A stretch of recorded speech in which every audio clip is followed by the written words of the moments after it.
Since I came around, been a long time, but I'm back in town. This time. Hi, my name's Di Fenton. I'm a life member of KBI. I worked in the administration office of KBI for 23 years, and when I retired I was nominated for life membership, which was very nice. So I'm honoured to be asked to give a small video for the life members of the VBRA. I think it's great that the VBRA acknowledge their life members like this, so it's a great honour, thank you. Daniel's asked me to speak about Niall Quinn. Niall I've known for probably 25 years. First of all, when my kids started playing domestic basketball, Niall was refereeing then. And then Mark, his son, and Drew, my son, became teammates for a Junior Raiders under-14 team. So I got to know Niall and Teresa a little better through that journey with Junior Raiders. And then Niall was elected to the board of the Knox basketball, and I had lots of dealings with Niall in the office. Niall was always helpful, always putting his hand up to offer to help anything that we were organising. Niall was always there putting his hand up, offering these services. So in that way I think Niall, you know, is a great life member for our association and for VBRA. Niall is very well known within basketball within Victoria via Big V, VJBL, Siebel. He's always been instrumental in setting up things for our association within those governing bodies. So it's been a pleasure to know Niall, and in the last few years we've got to have a little bit more to do with him being on the board, and yeah, I'm very happy to be speaking about Niall. So that's about all that I can pass on of my time with Niall. So yeah, thank you. Hi guys, Daniel's asked me to have a chat about Niall Quinn today. Quinny is somebody that I have known since long before I became a referee. Quinny used to be the coach to my little brother in his early rep sides at Knox, and I can remember a number of trips with the Quinns down to Ballarat, where it was freezing cold in the morning for tournaments and things like that. So my early memories of Quinny were actually as a coach, which meant that when it came to do my beginner school in 1997, and I found out that Niall Quinn and Doug Beaton were running the school, I actually found Quinny to be a little bit intimidating, because I always saw him as a coach, and respected him for being a coach. So I always found Quinny in the early days of refereeing as being somebody of great respect. Certainly we hung on every word he had to say in that beginner school.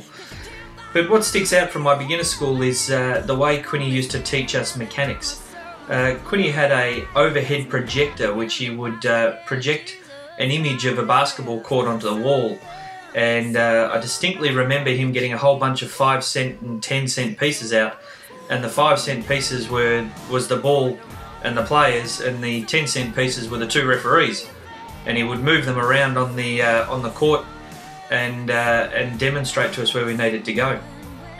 I remember when Quinny gave me my C grade, and some of you may find amusing that one of the very first things that Niall said to me was, mate, C doesn't stand for call more, so just keep that in mind.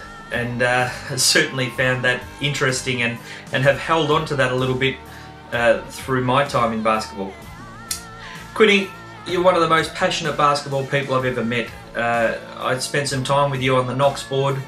I spent some time with you now on the VBRA board, and I know that you're heavily involved in VJBL and BV, and you're just one of the most passionate guys about basketball that I've met. So it's been a pleasure. I look forward to spending a lot more time working with you, and I hope you really enjoy your night. This time I'm not leaving without you.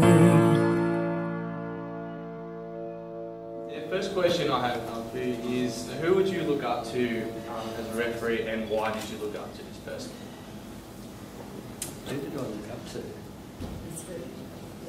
Oh, that's very hard. I think there's two people that come to mind. One is Keith, and one is Keith's offsider in the early days. It was Bill Spenlow.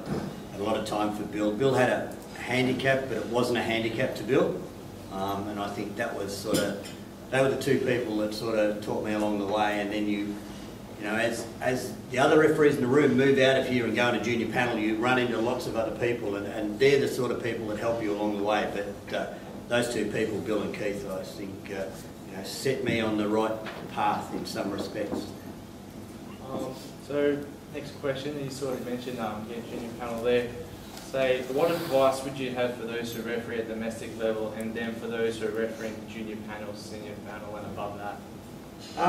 I'm going to pinch some words here from Daniel Batty, and I only heard it on the grapevine a few weeks ago or what have you. There's a young Knox female referee, and I'm not sure who she is, but Lexi Latanzio said to me the other day that Daniel said to her, you will go on junior panel. And she said, no, I won't. Yes, you will go on junior panel. And she has loved every minute of it, and will be there for years to come. So I'm not sure who it was, but that was probably every female referee.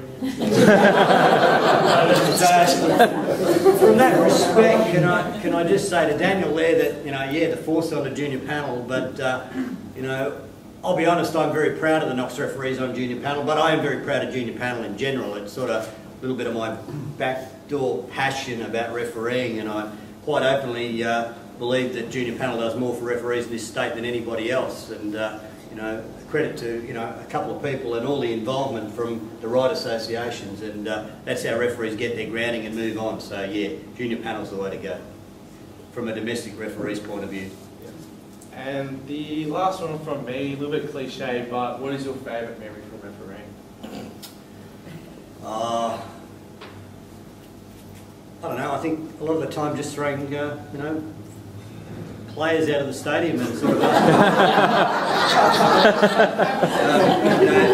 you know, early days you used to, you'd have a couple of bad players and you'd say, look, you go and sit down there and you go and sit down there, a bit like the sin bin they've tried to resurrect today. Then they changed the rules and said, no, you'll kick them out of the stadium. So you used to throw two people out, the two of them would walk out, get halfway through the foyer and finish punching on, and then go out in the car park and finish punching on. So the new rule that they invented didn't help the situation. So yeah, that's probably my old memories of people getting put out of the stadium. So yeah. Thank you. No worries, thank you.